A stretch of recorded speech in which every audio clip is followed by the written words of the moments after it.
Naam, tunaendelea na majadiliano yetu ya tabia nchi. Ni jinsi gani tabia nchi inaathiri ukulima? Ni jinsi gani tabia nchi inaathiri mimea? Ni jinsi gani tabia nchi inaathiri mifugo pamoja na chakula kwenye soko?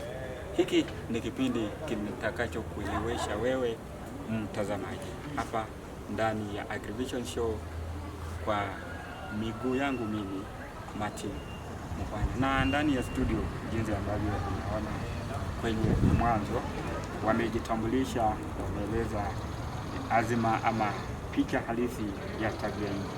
Usiende mbali kwa maana hiki ni chako, kimepikwa na kimeandaliwa kwa ajili yako. Hapo mwanzo tulikuwa tumezungumzia masuala ya ukulima wa miti. Ukulima wa miti umekuwa na changamoto nyingi sana. Sijui kama ukulima wa miti unaweza kupunguza athari za mabadiliko ya tabia nchi, kama if agroforestry can just change that attitude of climate change in Kenya then outside Kenya. It is very true that agroforestry can change that climate. Now, when we do or when we practice agroforestry, now we are planting trees together with other crops, and these trees will help in attracting clouds bearing rain, so zitakuwa zinashika ile upepo usivume ukipeleka mawingu ambayo yanataka yalete mvua kwa wakulima mbali. Ila hii miti ambayo tunapanda kwa pamoja itafanya mvua inyeshe sehemu hiyo kwa wingi sana. Vile vile itasaidia, kama hii mvua labda ni nyingi, itasaidia ku prevent that soil erosion. Therefore, we shall be minimizing the agents of erosion, whereby hii miti itakuwa imeshikilia mchanga pamoja, na huo mchanga utakuwa na ile nguvu ya kushika miti ili isiweze kubomolewa na hayo maji ambayo yanapita. Yeah. Na nasema anatoka Homa Bay. Yes. Homa Bay iko karibu na ziwa kuu. Amos amezungumzia masuala ya umwagiliaji, that is irrigation. Homa Bay kwa muda mrefu sana ilijulikana kwa ile hali ya kutoa mimea au mazao ya greenhouse.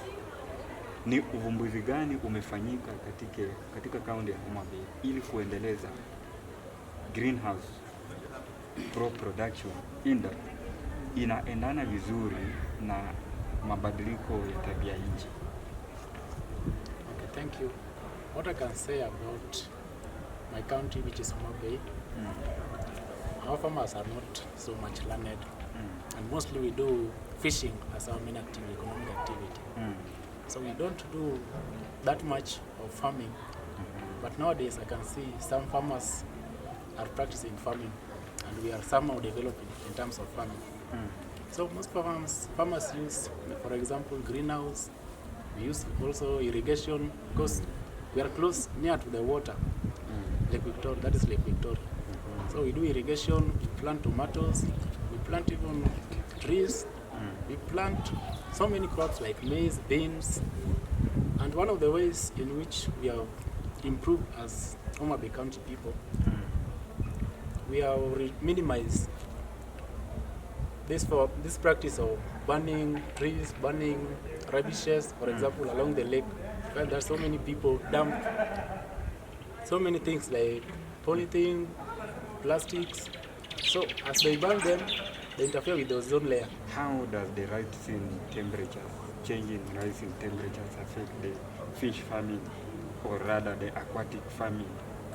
Because Homa Bay is the key producer of fish in Kenya, then so far there are some exports outside Kenya. How does the rise or change in temperature affect that fish farming?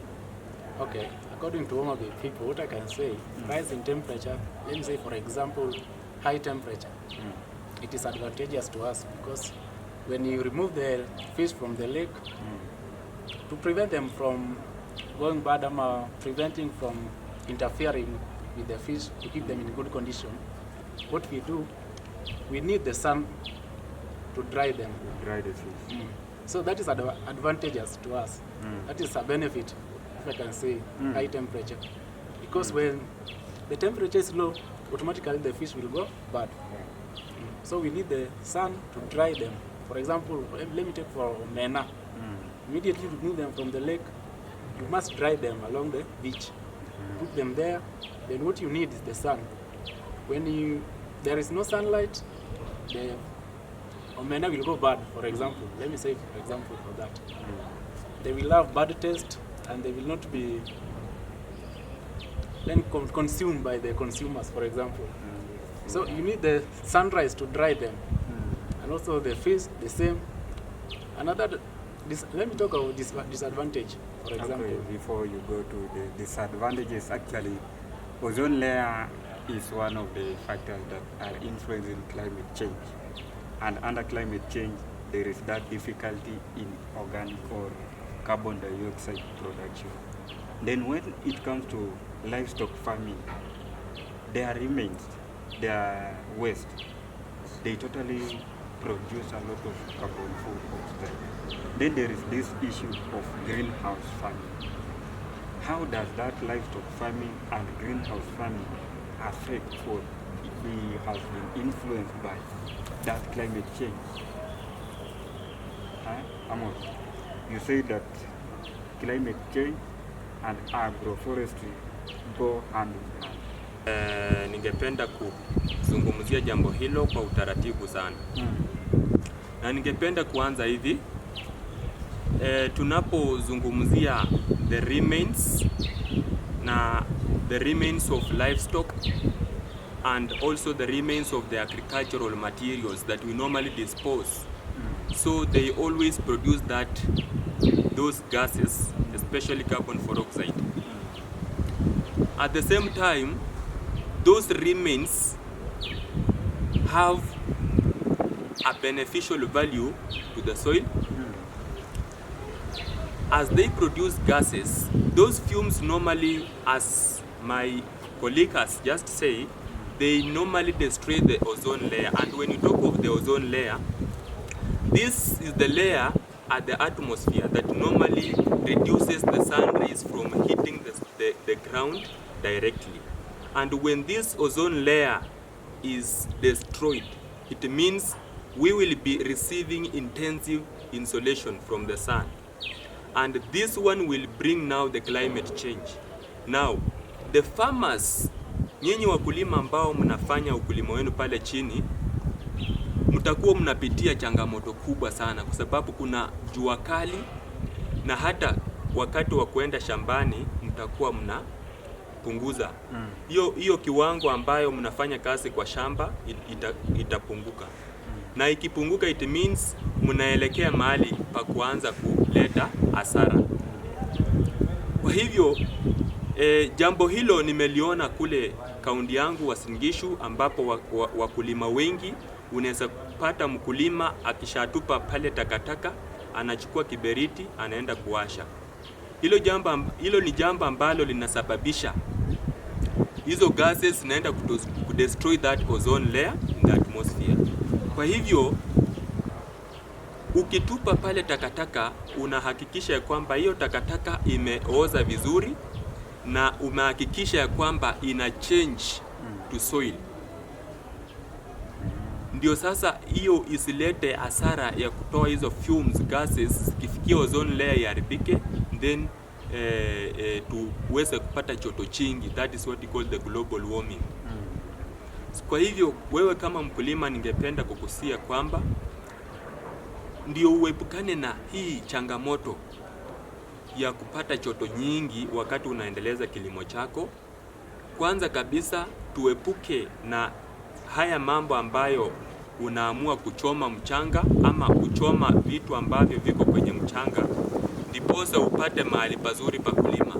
Hilo jambo pia it normally loosens the soil. Now those soil they normally comes or they they move close to agents to erosion. So they can be easily eroded and carried away. So sisi kama wakulima to avoid mambo kama hayo na tutahakikisha kilimo chetu kinasonga mbele. Kabisa ndani ya AgriVision Show tunakuelimisha wewe ujue ni jinsi gani ya kukaa katika hali ya mabadiliko ya tabia nchi. Kila siku usiende mbali, kama uko na swali we uliza, kwa maana AgriVision Show utapata majibu ambayo yanahitajika na watu ambao wamesomea hali hiyo kitengo cha kilimo. Watakuwa wanakujuza, wanakuelimisha, maswali yako yote yatajibiwa.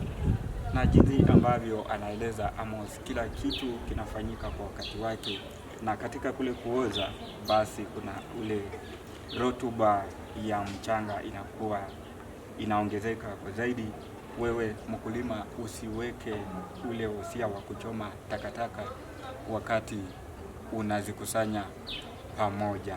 Hapa tunakuelimisha wewe ili upate uhondo kamili na jinsi ya kutembea ndani ya mabadiliko ya tabia nchi ndani ya AgriVision Show. Na katika kaunti ya Homa Bay, there is that high production level of fishes. Let me say the production level of protein has increased from Homa Bay County and Nyanza region at large. How has that climate change affected the cost of production in your fishery production? Okay, thank you. I can talk about recently, for example, farmers used to do fishing by use of chemicals which are very harmful to wildlife in the water, for example, fish, hippopotamus, and even the omena. So you find that fishermen go to the lake, instead of using the normal fishing method, they use other methods which are harmful. For example, if you use the chemicals to do fishing, you will automatically interfere with all the living organisms in the water. No, the question is that how has the climate change affected the cost of production to those farmers? Thank you. Okay, what I can say about that, about your question? Let me say, for example, along the coast, along the lake, for example, farmers, they do practice agroforestry. Let me say afforestation. They plant trees along the lake, which are responsible for attracting the rains. So most of the farmers they plant trees along the lake, and these trees, what they do, they attract the rain, and the rain increases the level of water in the water in the lake. And this, for example, let me say, when you plant trees along the lake, the trees will have some, for example, insect on their leaves, and when the wind comes, they blow away the leaves, then automatically the pest will drop into, for example, aphids on the trees, something like caterpillars. When the wind blows away the trees, the insect or the pest will drop into the water. And as you know, these pests are source of food for wildlife in the water. So the fish will feed on the pest, and they will give birth and grow big. For example, they increase in size. That it means that climate change has impacted positively to the field of fishery or fish farming. Yes. In Homa Bay County. Actually, AgriVision Show will provide you a detailed insight of what is happening in your field for you, our farmer. Then coming to Uasin Gishu. Uasin Gishu has been a key pillar in terms of milk production, actually. Then, when it comes to climate change, the cost of pasture has increased. How has the climate change impacted that field of production? Now, and it is true that in Uasin Gishu County there is high production of milk, and we produce this milk. It is because there is enough food, there is enough agricultural extension officers who normally give the detailed information to farmers on how to improve on the feeding of livestock, especially the dairy animals. But when it comes to climate change, you can realize that the cost of feeds rises. And this is because when it is prolonged drought, we don't have grass, for example, the feeds become insufficient. So they end up, or we normally end up purchasing the feeds from other counties, especially when now the climate has reached to its maximum. So you will realize that we are purchasing these feeds at a very high price. At the same time as this feeds price rises, the cost of milk also increases to cater for the expenses that we normally put on the grass. Farmers will understand that there is prolonged drought, and this leads to increase in the price of the feeds. Okay, Amos. Yes, thank you. There is this viewer from Uasin Gishu County, that is Ambrose Wanjira. He's asking that what are the best ways to manage pasture lands in the face of climate change? That's the 30 seconds. Best way to manage pasture lands. Okay. 30 seconds. Okay, number one, when we have prolonged drought, number one, for you to manage that pasture, you must do what we call irrigation.